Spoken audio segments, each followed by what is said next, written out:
Welcome to part 3.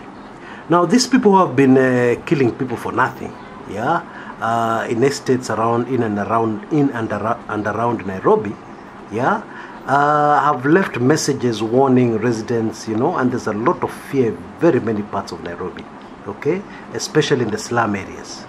Now, as I said earlier, I just don't understand who advises Jubilee, because really, if you wanted things to settle back to normal, it stands to reason the logical thing to have done would have been to ensure very high security, no killings, a lot of peace all over the place, yes, even if you have to enforce it, so that when the Supreme Court, the planned Supreme Court ruling upholding the election of Uhuru comes through, then you can tell people, fine, now the Supreme Court has said it is Uhuru, now let us settle back to peace, let's go back to normal life, blah, blah, blah, blah, blah, blah, But then what happened?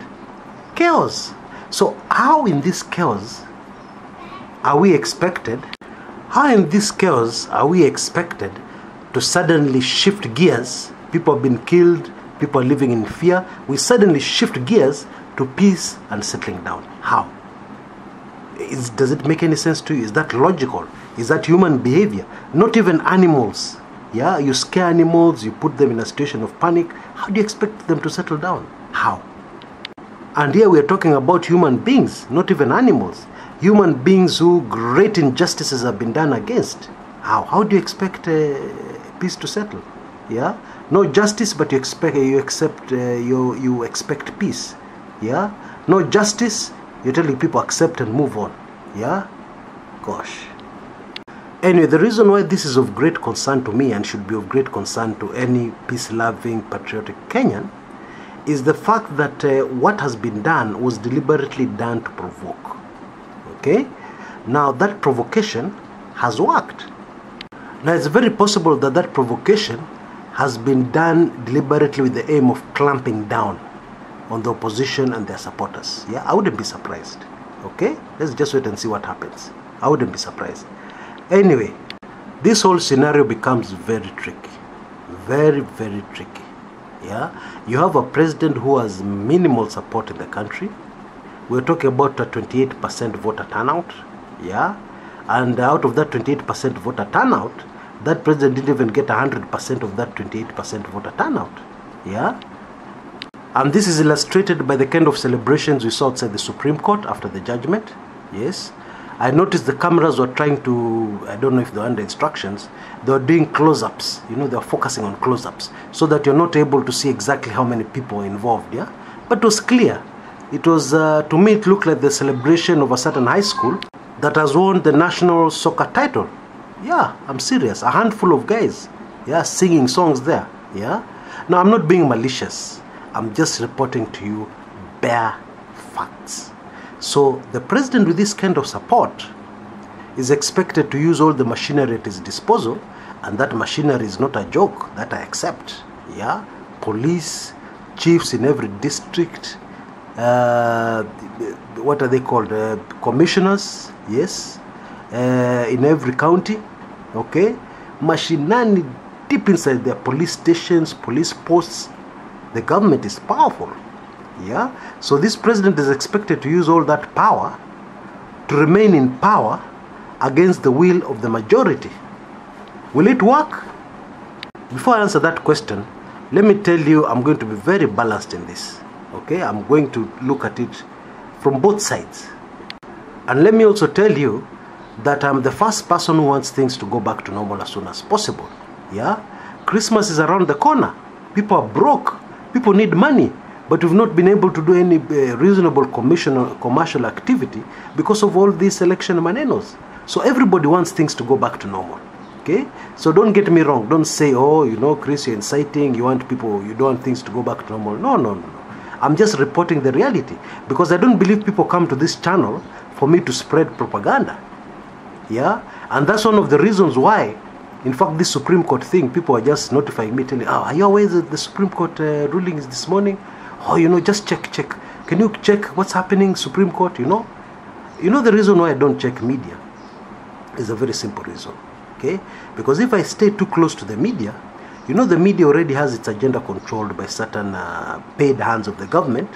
to ensure a certain rhetoric. Yeah. So the last thing I want is for Dennis Itumbi and his 36 bloggers to listen to this channel and then they start giving each other's high five. Yeah. Well done. You see even Kumekucha is following the rhetoric. Yeah.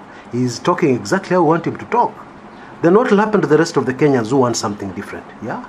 Because I can assure you, after this, whenever these guys listen to news at 9 or news at 7, I'm sure they give each other high fives.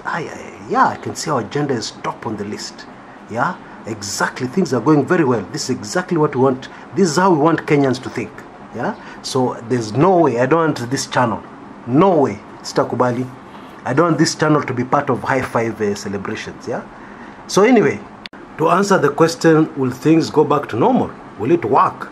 Will the powerful state government machinery be able to force things back to normal in Kenya? Let's start with history. What does history say? History says, nope.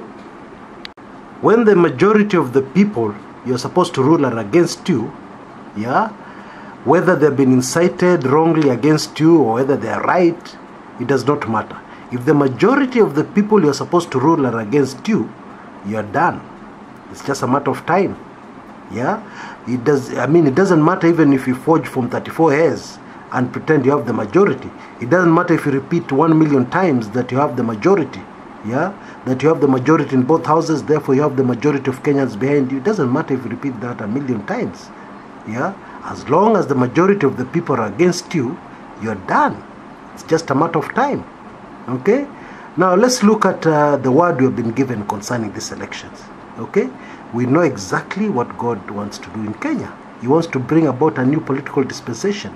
Yes? And I'm not talking about NASA winning. I'm not talking about Jubilee winning. Don't get me wrong.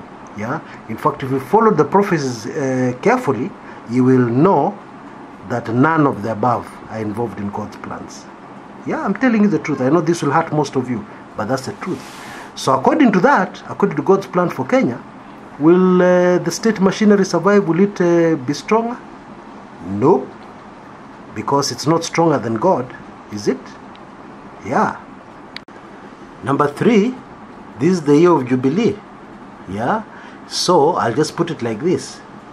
If Jubilee is a just government, if Jubilee has not oppressed people, if Jubilee is the transformational agenda, transformational government that we are told it is, then the president has absolutely nothing to worry about. He will rule his 5 years very comfortably. Yeah? But in case this government is not just, in case this government is a government of fraud, let me just leave it at that. Until next time, this is Chris Kumekucha.